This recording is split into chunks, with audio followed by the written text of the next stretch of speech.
In 2015, DC Solar would sponsor Chip Ganassi Racing for the first time. The company would go on to invest huge into the sport, being the primary sponsor for Chip's Xfinity team for years to come, be the title sponsor of a couple of races, and even sponsor the fan pavilion at Phoenix Raceway.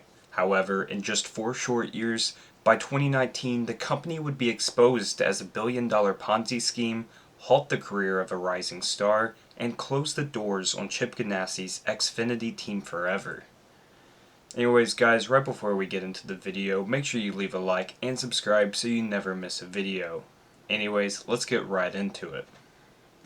For context, let's briefly talk about what DC Solar was. It was founded by Jeff Karpoff in 2005, who once ran the largest Land Rover repair facility in the United States. Once he sold this company, he founded DC Solar. The company manufactured mobile solar generator units. Think solar panels on wheels. They were advertised for off-the-grid living, electric car charging stations, and remote power for sporting venues, like lighting up stadium lights. In the late 2010s, several NASCAR tracks would take advantage of these units. We'll get more into the company later when the whole Ponzi scheme comes up, but this is all you need to know for now.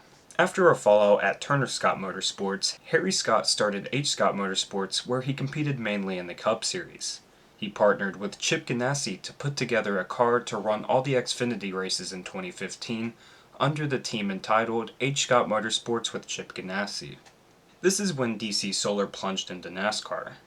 They sponsored Brennan Poole for all 17 of his starts during the season with the team. DC Solar wouldn't have much success in their first season in NASCAR, with only 2 top 10s. At the conclusion of the season, Chip decided that he would field the car himself out of his own race shop. In 2016, DC Solar would sponsor Brennan Poole once again, this time racing for Chip Ganassi Racing. It would be the first time Chip fielded an Xfinity car himself since 2008. They sponsored Brennan for all 33 races, which is honestly very rare these days. Beyond this, they sponsored Kyle Larson and Christopher Bell in select Truck Series races. DC Solar would also go on to sponsor the Truck Series race at Las Vegas, the 2016 DC Solar 350.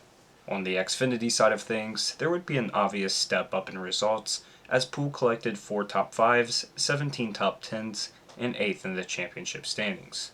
The highlight, or the lowlight, depending how you view the situation, came in early 2016 at Talladega, when Brennan Poole and DC Solar would lose in heartbreaking fashion at Talladega. Funnily enough, Poole had the exact same stat line in 2017, with full support from DC Solar once again, 4 top 5s, 17 top 10s, but 6th place in the standings, 2 positions better than 2016. However, the following year in 2018 is where things get interesting. Brennan Poole was no longer racing for Chip Ganassi, and they did not have a full-time driver in the Xfinity Series. They had multiple drivers making starts, splitting time in one car. Drivers like Kyle Larson, Justin Marks, Jamie McMurray, and John Hunter Nemechek. However, the driver that stood out the most was Ross Chastain. In just 3 starts with the team, Ross picked up a win and another top 5 with, you guessed it, DC Solar on the hood.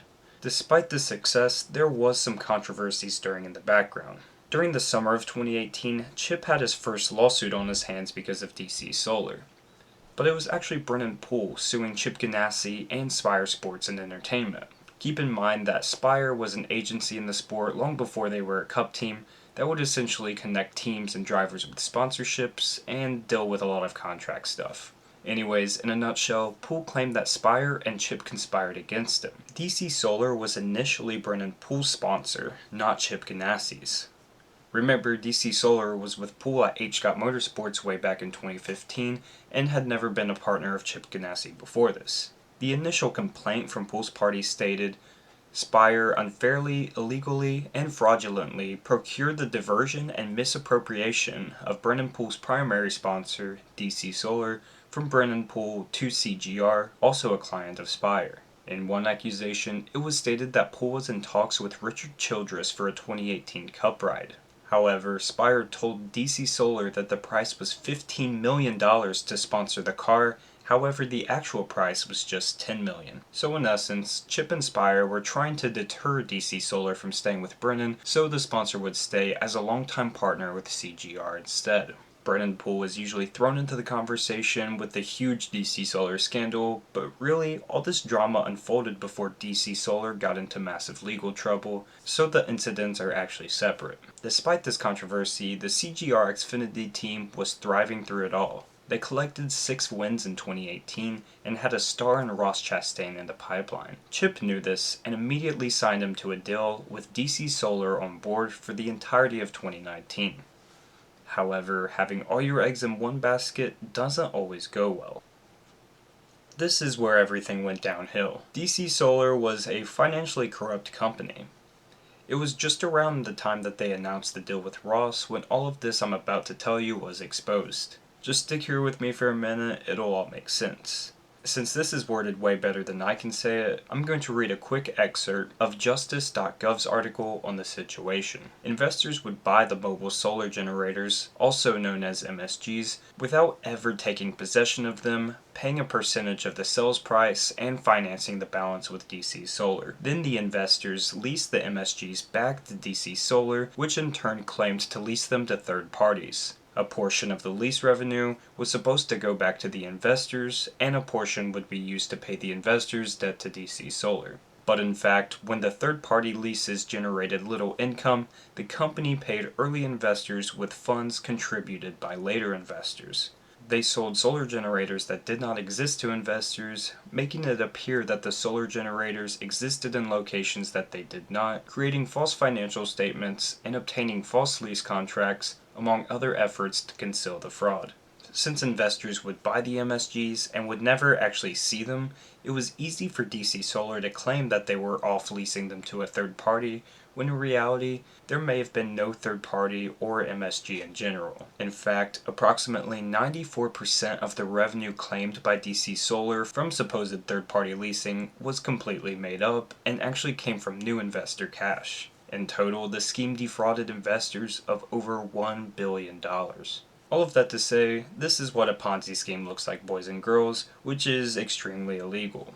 In December of 2018, the FBI raided Jeff Karpoff's home and DC Solar's headquarters, in which they found damning evidence. 3 years later, in November of 2021, acting U.S. Attorney Philip A. Taubert announced that this was the biggest criminal fraud scheme in the history of the Eastern District of California. Jeff Karpoff was sentenced to 30 years in prison and ordered to pay over $700 million after pleading guilty to conspiracy to commit wire fraud and money laundering.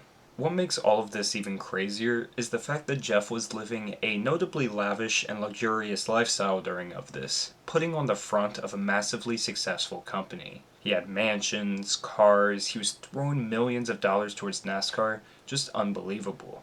Back to NASCAR, come 2019, with no backing, Chip Ganassi was forced to close his Xfinity team's doors for good, and it left a rising Ross Chastain without a ride. Further than just ending the team, Chip was still owed over $4 million when the FBI raided Jeff Karpoff's house. It was so unfortunate because, like I mentioned, this team was fast. They had 6 wins in 2018 alone, and had 2 great drivers in Ross Chastain and John Hunter Nemechek that could have continued this success in the years to come. And by 2022, Chip would be out of the sport forever. Would he have left the sport if he still had an Xfinity team? It might sound dumb, but would Justin Marks bottom out of his Xfinity team as well? Or would that have been just too much money? I don't know guys, but let me know what you think in the comments and what you thought of the video in the comments down below. I hope you did enjoy the video, and if you did, make sure you leave a like and subscribe so you never miss a video. Anyways guys, I'll see you in the next one. Peace.